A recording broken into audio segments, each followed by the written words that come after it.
Good evening dear student. बहुत दिन से कोई वीडियो डाला नहीं गया था। मुझे लगा कोर्स कुछ ज़्यादा हो गया है, इसलिए मैंने बीच में कुछ दिन ब्रेक ले लिया। अब कंटिन्यूस वीडियो पढ़ेंगे। 3 चैप्टर हम लोग ने कर लिए थे फिजिक्स के। आज चौथा चैप्टर है। थोड़ा सा बुक का सीक्वेंस देखना, जो किताब का सीक्वेंस है आपका। सबसे पहले हमको पढ़ाया गया चार्ज। चार्ज माने आवेश, और इसको कैसे रख दिया गया, रेस्ट पे। रेस्ट का मतलब स्थिर। जो पहले 2 चैप्टर में हमने पढ़ा वो ये पढ़ा कि आवेश है और वो कैसा है, स्थिर है, और उसके क्या क्या प्रॉपर्टीज होती है कि ये अपने चारों ओर की अपने बगल में आसपास कोई दूसरा आवेश है तो उस पर बल लगाता है, और इसके चारों ओर एक वैद्युत क्षेत्र उत्पन्न हो जाता है, वो कैसे नापा जाता है। फिर हमने वैद्युत द्विध्रुव पढ़ा, फिर हमने वैद्युत विभवांतर पढ़ा। फिर उसके बाद जो पहले 2 चैप्टर के अलावा जो 3rd चैप्टर था उसमें हमने इसी आवेश को चला दिया है। यही आवेश क्या हो गया, चलने लग गया, एक दिशा में चलने लग गया। तो जब ये चलने लग गया तो हमने बोला कि इसके चलने से क्या बनेगी, वैद्युत धारा। तो हमने 3rd चैप्टर में धारा के बारे में पढ़ा कि ये ओम के नियम का पालन करता है, प्रतिरोध क्या होता है, किरचॉफ के नियम क्या होते हैं, विभवमापी क्या होते हैं। आज इससे फिर हम आगे चले जा रहे हैं, कनेक्टेड है एक दूसरे से। अब हम इससे आगे क्या चले जा रहे हैं कि जब धारा किसी में बहेगी तो उसके क्या प्रभाव होंगे। जब धारा बहेगी तो उसके क्या प्रभाव होंगे। तो सबसे कॉमन प्रभाव जो हम लोग देखते हैं डेली लाइफ में, वो है धारा जब प्रवाहित होती है किसी चालक से, तो समझो ना, बिल्कुल समझने की चीज है, सिंपल सा है कि जब धारा बहती है, अब आपको कपड़े प्रेस करने हैं तो क्या करते हैं, प्लग लगाते हैं उसमें। तो प्लग लगाने से क्या होता है, प्लग लगाने से आपकी जो प्रेस है उसमें धारा बहेगी और वो गर्म हो जाती है। या पानी गर्म करना है गीजर में, या आपका जो है हीटर चलाना है, तो ये सब क्या है कि जब धारा बहेगी तो उससे टेम्परेचर क्या हो जाएगा, बढ़ जाएगा, उष्मा उत्पन्न होगी, टेम्परेचर बढ़ जाएगा। तो इसको कहते हैं धारा का उष्मीय प्रभाव। आज हम जो पढ़ने वाले हैं चैप्टर 4 में, वो पढ़ने वाले हैं धारा का चुंबकीय प्रभाव। चैप्टर 4 में हम पढ़ने वाले हैं कि धारा के चुंबकीय प्रभाव क्या होते हैं। तो होता क्या था कि मतलब जब इस चैप्टर में जो पहला आर्टिकल है वो है ऑरस्टेड एक्सपेरिमेंट। ऑरस्टेड ऑरस्टेड का प्रयोग, ORSTEAD। इसका हिंदी देख लेना एक बार, एक्सपेरिमेंट।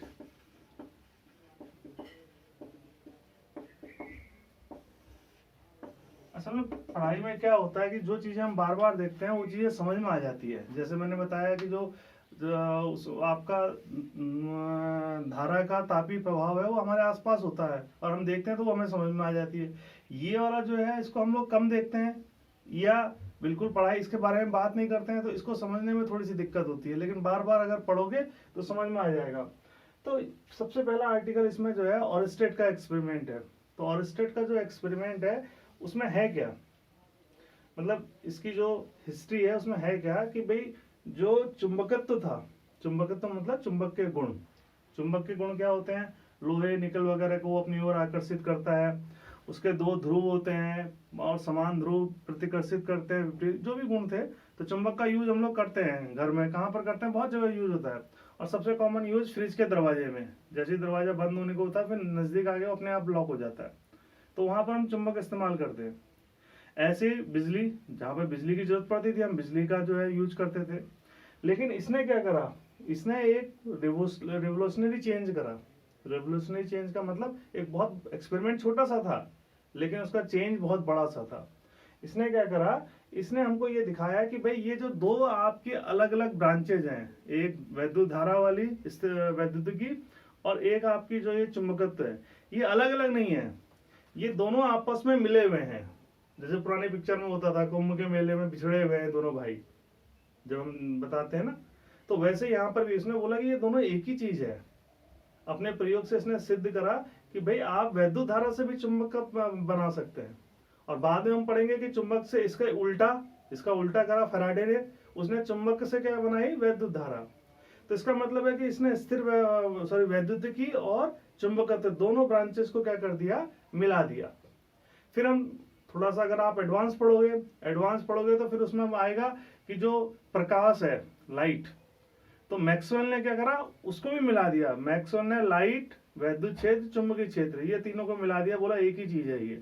खैर हम वो बाद में पढ़ेंगे, अभी हम पढ़ रहे हैं ऑरस्टेड का एक्सपेरिमेंट। अब जब मैं कहूंगा कि ये आपने लिखना है, तब से आपको नोट्स बनाने हैं। तो आपने लिखना क्या है ऑरस्टेड के प्रयोग में, कि इसने अपने प्रयोग में एक चालक ए बी लिया, एक चालक ए बी लिया, और इसके सिरों पर एक बैटरी व एक स्विच लगा दिया। ये एक बैटरी और एक स्विच लगा दिया, ठीक। और यहीं पर उसने क्या करा, एक चुंबकीय सुई रख दी।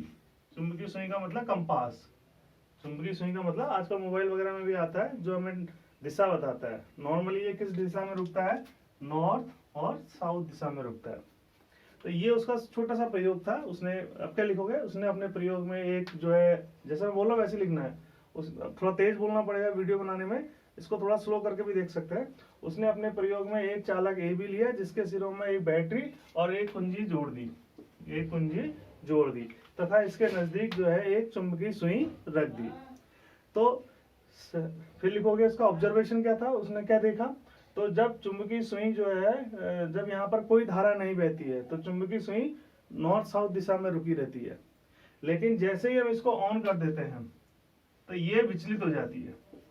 ये क्या हो जाती है, विचलित हो जाती है। यहां तक आपने लिखना है। अब समझो जरा सा, ये विचलित कब होगी, विचलित होगी चुंबकीय क्षेत्र में, चुंबकीय क्षेत्र में। और विचलित कब हो रही है, विचलित हो कब रही है, जब क्या बह रही है, धारा बह रही है। देखो ये लिखना नहीं है, मैं समझा रहा हूं अभी, वहां तक लिख दिया, उसके बाद लिखेंगे, बताऊंगा मैं। तो विचलित कब हो रही है, जब चुंबकीय क्षेत्र, विचलित कब होती है, चुंबकीय क्षेत्र में। विचलित कब हो रही है, जब धारा बह रही है। तो थोड़ा सा इसको कोरिलेट करने में दिमाग में जोड़ दो। इसका मतलब कि धारा से क्या बन रहा है, चुंबकीय क्षेत्र, और चुंबकीय क्षेत्र से ये क्या हो रही है, विचलित हो रही है। क्योंकि जैसे हम धारा बंद कर दे रहे हैं, ये वापस आ जा रही है अपनी जगह पे।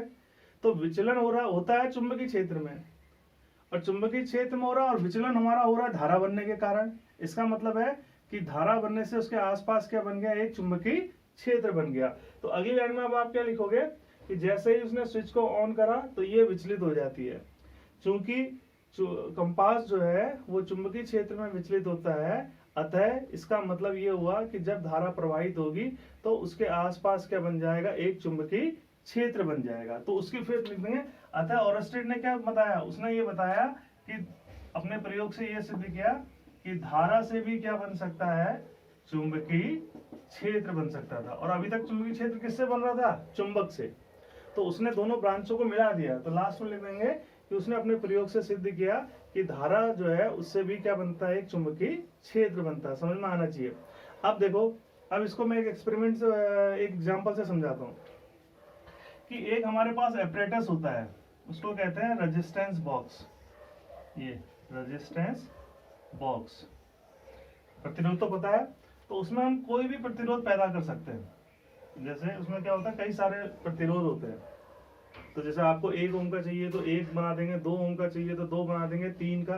तो उसके अंदर जैसे प्रतिरोध, जैसे 1 ओम के लिए ये लगा दिया वायर, 2 ओम के लिए इसका दुगना लगा देंगे। क्यों, क्योंकि प्रतिरोध किसके अनुक्रमानुपाती होता है, लंबाई के। याद है, मुझे पुराने चैप्टर का ध्यान है। तो हम लंबा तार ले लेंगे, लेकिन इस तरीके के तार नहीं लिए जाते हैं।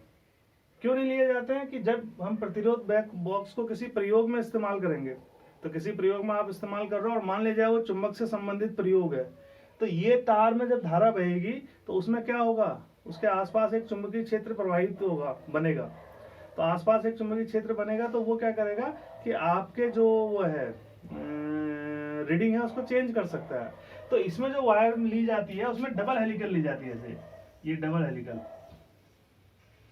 ये ऐसे डबल हेलिकल, ये डबल हेलिकल, ये। अब इससे क्या होगा कि जैसे डबल हेलिकल है ये, और ऐसे वापस भी आया, तो इससे धारा जा रही है, इससे आ रही है। तो धारा की दिशा परस्पर क्या है, विपरीत। कहीं पर भी देख लो।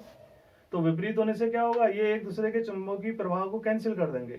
तो इसका मतलब कि इस एपरेटस को अगर आप यूज करेंगे तो वहां पर कोई चुंबकीय क्षेत्र उत्पन्न नहीं होगा। तो चुंबक संबंधी अगर आप कोई प्रयोग कर रहे हैं तो उसमें क्या होगा कि आपके प्रयोग में कोई रीडिंग में खराबी नहीं आएगी। तो ये एक सपोर्टिव एग्जांपल है कि जिससे कि आपको सपोर्ट मिल रहा है इसकी कही हुई बात का। तो मेन क्या है कि इसने ये ढूंढा कि जो कोई भी धारा होगी वैद्युत धारा, उससे क्या बनेगा, एक चुंबकीय क्षेत्र बनेगा। अब कितना बनेगा वो किसने बताया, बायो सावर्ट लॉ। तो उसको हम कल नेक्स्ट लेक्चर में पढ़ेंगे। आज के लिए बस इतना ही। Thank you.